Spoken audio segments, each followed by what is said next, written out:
going on, like, it's 25 to 8 now. So the sun is kind of setting a little bit, so I hope it's not too dull. As well, side note, I got my hair cut today, just a little bit, but I like it. Okay, so today I'm reviewing the 13th and final book in the Otherworld series by Kelley Armstrong. And I've done a review on books 1 to 11. It was one of my first reviews and I used my sister's camera and it doesn't look great. But that review anyway is there if you want to go see it first. And I also reviewed book 12, Spellbound, so if you haven't seen that review, you can check out that link too.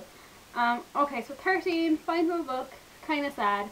But Kelley Armstrong, she has said that she's going to continue on doing anthologies out in 2014. The first one is ages away. And as well, she's doing another kind of short story with Elena and Co. That's in special edition. So, I mean, it's not the end, but there are going to be no more novels, like full-length books. So yeah, this series, I mean, it has high highs and it kind of has lows, because obviously there's going to be some characters you don't like and other characters you do like I will never read again book 5, 7, 9 and 11, just because I don't really love those books, but I do love the others. And after reading 13, I really want to go back and reread the books, all the werewolf books and books 3 and 4. This has been book 13, called 13, is like the end of a kind of Savannah trilogy. And if you've seen my review on book 12, you know I wasn't crazy that, you know, with Savannah narrating. And, you know, her doing one book was grand. I even got over her doing 2 books. But doing 3 books and that final book is a big deal. And I feel like Kelley Armstrong must be aware of this, that fans are complaining.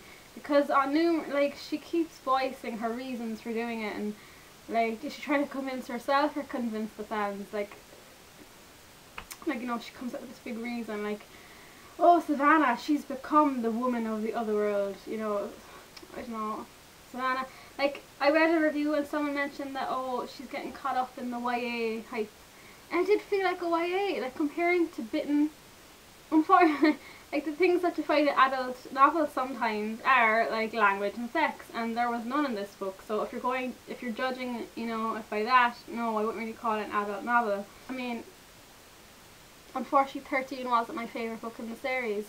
I expected it to be bigger, you know, just kind of better. Like, there were so many things left unfinished in the 11th, or sorry, in the 12th. The 12th was good, but again, you know, I didn't love it. But I thought, you know, it's okay, because everything is going to be, you know, finished and explored in the next book. Where, I don't know, it was a little bit of a letdown, because it wasn't epic enough for the final book in this great series.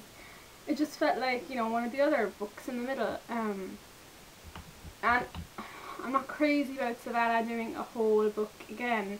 You kind of get sick of her. Like, there was a couple of chapters in there that was narrated. There was one from Jamie, one from Paige, one from Elena, and one from Hope.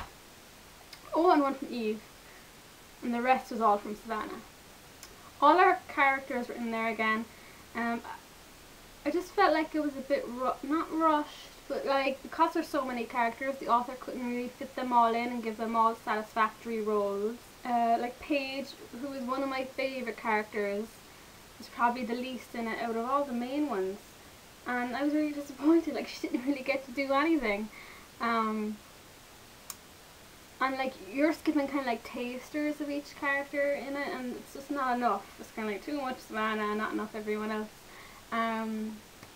My favourite parts of the book were with Hope and Carl.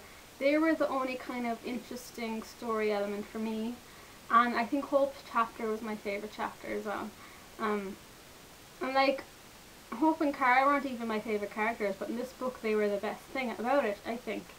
So I was grand with the ending. It was just the story itself, or the book itself, that was all kind of all action and no substance. Like, it was all like, okay, phone calls saying, okay, you fly here and do that, we'll go here and do that, and they were back doing something else, and it was all kind of little things throughout, just left me a little bit unsatisfied. And I'm kind of wondering why, like so many good like if I described all these like scenes to you, and you probably think, oh my god, they sound really amazing and exciting, like chased by demon possessed children and kind of like snipers shooting at them, like it all sounds quite exciting, but once you've read 12 books with these characters, you kind of want a little bit more, and it's just really hard to put my finger on. I don't think I'd ever read the final 3 books again. They just weren't great for me. My favourite books would probably be Broken and Industrial Magic. But yeah, so that's my review on 13. I didn't want to go into too much detail with the story and stuff, but overall it was, like, as a general book it was good, but as a final book to this series it wasn't good enough. Which I'm really disappointed about, but that's my honest opinion. I'd love to know what you think about it too, so leave a comment if you have read it.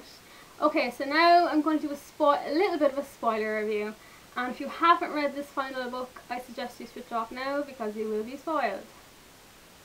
Okay, so I'm really glad no one died in the final book. Like, I was on the Kelley Armstrong forum and people were guessing, oh, who's going to die in the final book, because someone has to die. It's kind of unrealistic actually that no one died, but as well I'm kind of glad they didn't. I was really devastated when Carl got shot. I was like, oh no, he can't die, but thankfully then he was grand, he was alive. And yeah, as I said, I loved the whole Carl scenes. It reminded me of the Clay and Elena one, the ones from Broken, and I love Broken. And Carl was just so great, and they had their little baby Nita, is that how you pronounce it? And you know, that was kind of a happy ending for them. The demons and angels got to play a bit of a role, especially the demons. Adam and Savannah, they're grand. I've come around to them as a couple and they can be sweet. What was with Kelley Armstrong totally glancing over like their sex scene was like just fade to black and then the morning after?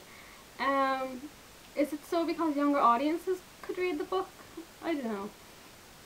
Like, what would be the point of that? I mean, if they read the first book, they shouldn't be a young audience. Yeah, Paige and Lucas, I love Paige and Lucas, but yeah, again, they weren't even really in this book. Lucas was just kind of on the phone telling people to go here and here. Paige was just there, you know, to hug Savannah. Again, Cassandra and Aaron, they're in it so little, but they're really interesting, and I always thought Cassandra would get a book, but she didn't. And they're human together now as well. Lots of unfinished little things. Like, Malcolm was alive. That story will probably turn up in the short story around Elena, and then which is at the end of some, you know, special editions that cost a fortune. Obviously there were positives in there, like Clay and Elena had some great little scenes and lines in there. I do like Adam and he can be great. I love Benicio as well and his relationship with Lucas and Paige. We didn't get to see much of that, but I do like them.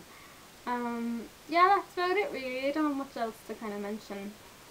I'd love to know what you think about it.